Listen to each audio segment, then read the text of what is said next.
Bonjour à chacun et chacune d'entre vous. Que le Seigneur vous bénisse en cette journée.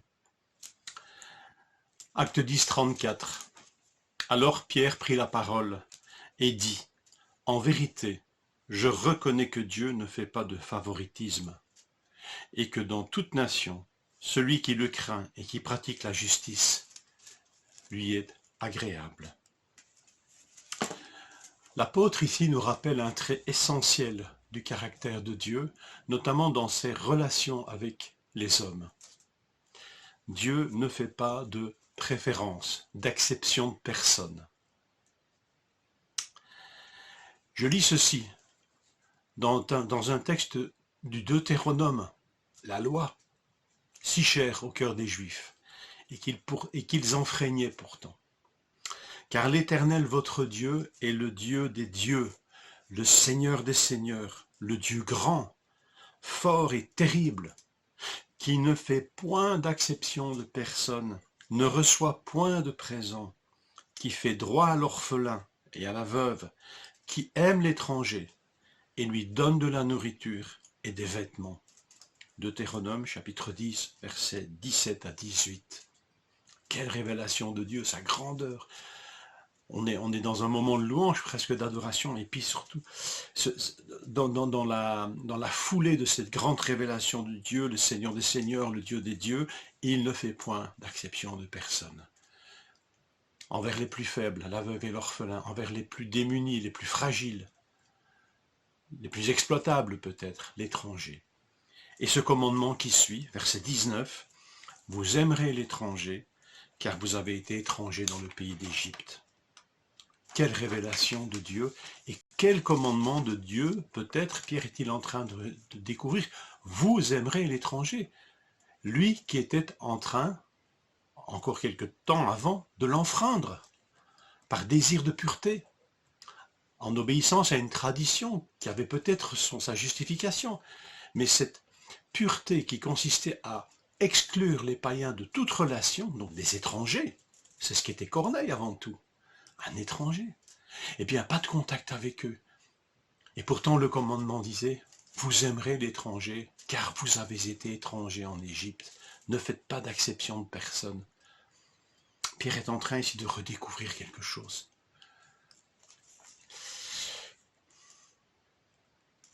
J'ai été touché, je crois que les frères qui étaient avec nous quand on a eu ce partage sur ce livre qui nous parle de discipulat en tant qu'homme, homme de Dieu, exerce-toi à la piété.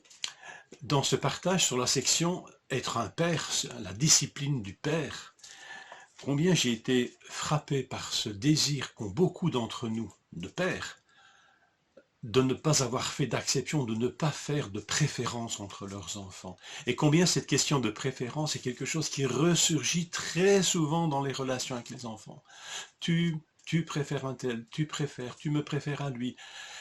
Dès qu'il y a deux enfants dans une maison, il y en a toujours un qui se sent préféré ou moins préféré. On se sent toujours moins préféré, apparemment. Mais j'ai été particulièrement interpellé par ce souci dans le cœur de beaucoup d'entre nous de ne pas faire d'acception de personne, de ne pas faire de préférence, comme si c'était pratiquement le sceau de la perfection dans notre éducation. Je suis faillible, je fais probablement des erreurs en tant que père, mais j'ai toujours essayé de ne pas faire de préférence. Voilà, c'est presque le comble de la réussite. Et peut-être c'est Dieu qui a mis en nous cette pensée. Et pourtant, c'est combien difficile. Presque une course, parce qu'il y a ce que nous essayons de faire et il y a ce que nos enfants ressentent. Mais Dieu ne fait pas d'acception de personne. Plusieurs textes du Nouveau Testament nous rappellent qu'à l'égard du mal que l'homme peut commettre, Dieu ne fait pas d'acception de personne. Entre juifs et non-juifs, entre maîtres et serviteurs, entre riches et pauvres, entre puissants et faibles, Dieu ne fait pas d'acception de personne. Chacun recevra le prix de ses péchés. Vous avez remarqué que dans beaucoup de ces textes, l'application est plutôt négative. Dieu jugera sans acception de personne et rendra à chacun ce qui lui est dû, en quelque sorte. Et beaucoup de textes mettent en évidence les manquements. Mais l'épître de Jacques aussi peut-être nous rappelle deux choses essentielles. à propos de l'acception de personne. Écoutez bien ces textes. Jacques 2,9. Si vous faites acception de personne, vous commettez un péché, vous êtes condamné par la loi comme transgresseur. Et Jacques 2,1. Que votre foi en notre glorieux Seigneur Jésus-Christ soit exempte de toute acception de personne. Dans notre texte, l'application est sur le ton de l'approbation et pas du jugement. En toute nation, celui qui le craint et pratique la justice lui est agréable. Voilà l'application que Pierre fait de cette non-acception de personne de Dieu. Je reconnais que Dieu ne fait pas exception et qu'en toute nation, celui qui le craint et pratique la justice lui est agréable. Et je pourrais dire qu'ici, Pierre est peut-être, lui, maintenant dans l'autre extrême. Corneille, finalement, c'est un brave type. C'est un brave homme.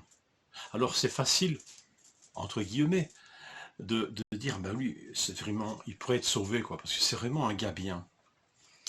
Vous savez, l'acception de personne, je crois, dans la construction du mot, a une question à voir avec le regard, mais un regard humain, qui est essentiellement un regard sur les apparences. C'est regarder la face, il y a l'idée de la face, de l'apparence. C'est pourquoi l'acception de personne peut reposer sur l'apparence physique, sur la condition sociale, etc. Vous savez, seul Dieu savait que Corneille, malgré sa piété, malgré son caractère aimable, avait besoin de pardon, de réconciliation avec Dieu. L'homme regarde à ce qui frappe les yeux, mais Dieu regarde au cœur. Alors laissons notre Dieu nous transformer à son image dans ce domaine si important de l'acception de personne. Seigneur, guéris-nous de cela et surtout rends-nous semblables à toi. Amen.